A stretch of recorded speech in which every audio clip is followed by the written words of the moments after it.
In the forgotten town of Blackridge, where the streets stayed muddy even in summer and smoke from factory chimneys painted the sky gray, lived a man named Elias Mercer. Elias was not born poor, but life had slowly stripped everything from him. His father's small workshop had collapsed after years of debt. His mother passed away during a harsh winter. By the age of 32, Elias lived alone in a tiny wooden room above an old bakery, surviving by repairing broken carts and sharpening rusted farming tools. Every morning he woke late, not because he was lazy, but because exhaustion chained him to sleep. He worked until midnight trying to earn enough coins to eat. Yet somehow, no matter how hard he worked, life stayed the same. Each day felt like a race he had already lost. One rainy evening, while returning home through the market, Elias noticed an elderly clockmaker struggling to lift a fallen crate. Most people ignored the old man and walked past. Elias stopped. Without saying a word, he helped gather the scattered tools and carried the heavy crate into the man's tiny shop. The old clockmaker looked at him carefully. "You work hard," the old man said. Elias laughed bitterly. "Hard work changes nothing." The clockmaker smiled faintly and pointed toward a dusty grandfather clock ticking in the corner. "Every man is given the same 24 hours, he whispered, "but very few ever touch the most valuable ones." Elias frowned. "What does that mean?" The old man replied, "The hours before sunrise belong to the people who wish to escape ordinary lives." Before Elias could ask another question, the old man handed him a small brass pocket watch. "Tomorrow," he said, "wake up before this town does." That night, Elias barely slept. At exactly 4:30 a.m., the pocket watch rang loudly beside his bed. His body begged him to stay under the blanket. The room was freezing. Outside, the streets were silent and dark.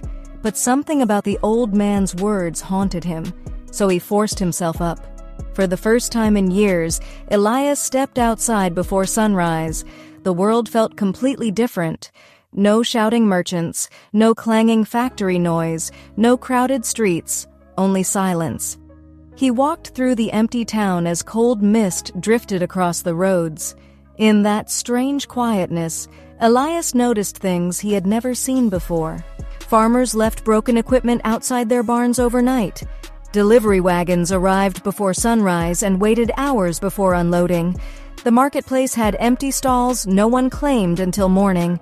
Opportunities had always existed. He had simply been waking too late to see them. The next morning, Elias woke early again, and the next. Soon, he created a routine.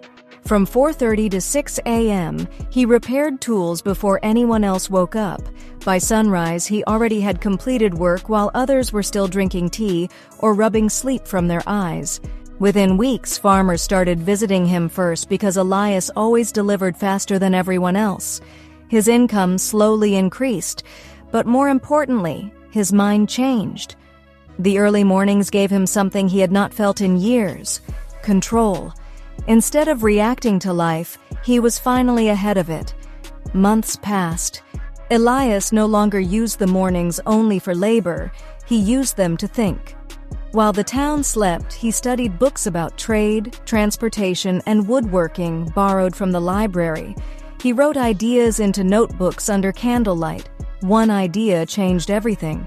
Instead of repairing broken carts one by one, Elias began building stronger replacement wheels using cheaper local wood and iron reinforcements. The wheels lasted longer than ordinary ones. Soon merchants from nearby towns started buying from him.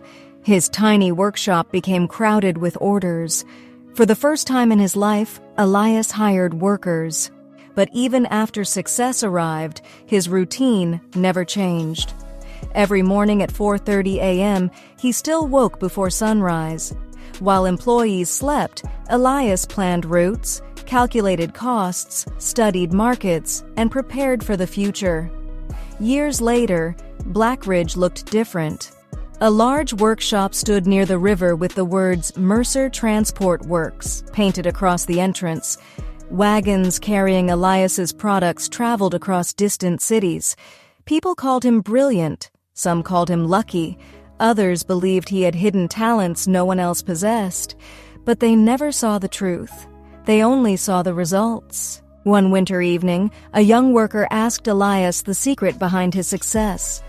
Elias looked toward the dark sky outside the workshop window. "There is no secret," he said quietly. The worker looked confused. Elias continued, "I simply stopped giving my best energy to the end of the day." The young man listened carefully. "When the world is loud," Elias said, "most people spend their lives reacting. But before sunrise, your mind belongs to you.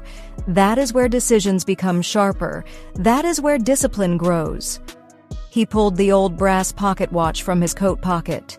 "The mornings changed me long before money ever did." Years later, when Elias became old, people from distant towns traveled to hear him speak. They expected speeches about business, wealth, or leadership.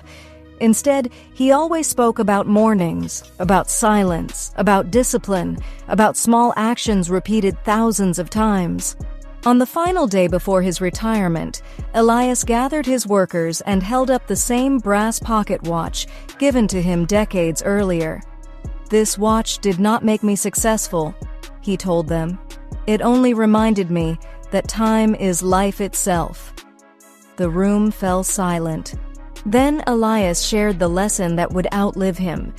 Most people wait for motivation to change their lives, but transformation begins the moment you wake up before your excuses do.